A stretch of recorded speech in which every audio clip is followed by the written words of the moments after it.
ખૂબ મહત્વનો છે. આજે 5મી સપ્ટેમ્બર શિક્ષક દિન. આજે ડૉક્ટર સર્વપલ્લી રાધાકૃષ્ણન. હું ડૉક્ટર સર્વપલ્લી રાધાકૃષ્ણન. આજના શિક્ષક દિને હું તમને મારી ઓળખ કરાવું. મારો જન્મ 1888માં તમિલનાડુના ટુરમુરી ગામમાં થયો હતો.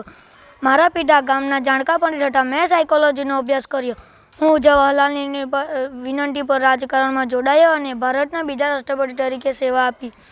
મને 1954માં ભારત રત્ન પુરસ્કાર આપવામાં આવ્યો. હું માનું છું કે દરેક વ્યક્તિએ શિક્ષણ પ્રત્યે સમર્પિત હોવું જોઈએ. જો વ્યક્તિ પાસે જ્ઞાન અને કૌશલ્ય બંને હોય તેની સામે કોઈના કોઈ રસ્તો ખુલ્લો જ હોય. આથી મારો જન્મદિવસ ઉજવવો હોય તો શિક્ષક દિન તરીકે જ ઉજવવો. 5 સપ્ટેમ્બર 1962માં મારો 77મો જન્મદિવસ હતો અને આ દિવસે પ્રથમ શિક્ષક દિન હતો.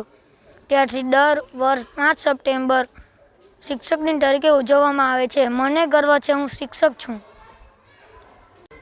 નમસ્કાર. આજે 5 સપ્ટેમ્બર સમગ્ર દેશ આ દિવસને શિક્ષક દિન તરીકે ઉજવે છે. શિક્ષક દિન એટલે કે ડૉક્ટર સર્વપલ્લી રાધાકૃષ્ણનનો જન્મદિવસ. એ જ રાધાકૃષ્ણન કે જે એક શિક્ષકમાંથી દેશના રાષ્ટ્રપતિ સુધી પહોંચ્યા અને પોતાની પ્રતિભા વિકસાવી.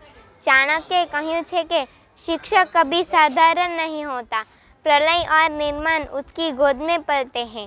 શિક્ષક ધારે તે કરી શકે છે. દેશના વિકાસમાં શિક્ષકોનો ફાળો વિશેષ રહ્યો છે. આજે અમે શિક્ષક દિનની ઉજવણી દ્વારા શિક્ષક બનવાનો લહાવો લઈ રહ્યા છીએ. અમે મનોમન સાથોસાથ એ સંકલ્પ લઈએ છીએ કે અમે મોટા થઈને એક સારા અને નિષ્ઠાવાન શિક્ષક બનીશું અને બાળકોના ઘડતરમાં યોગદાન આપીશું અને દેશના વિકાસમાં ભાગીદાર થઈશું. ઉમાશંકર જોશીની પંક્તિ યાદ આવે છે. બાળકને જોઈ જે રીઝે, રીઝે બાળક જોઈ જેને, બાળકને જોઈ જે રીઝે, રીઝે બાળક જોઈ જેને, વત્સલ મૂરત સ્નેહલ સુરત, હૃદય હૃદયના વંદન તેને, હૃદય હૃદયના વંદન તેને.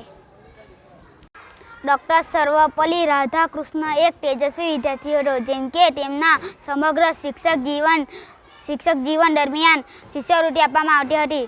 તેઓ એક ખૂબ સારા ફિલોસોફર હતા.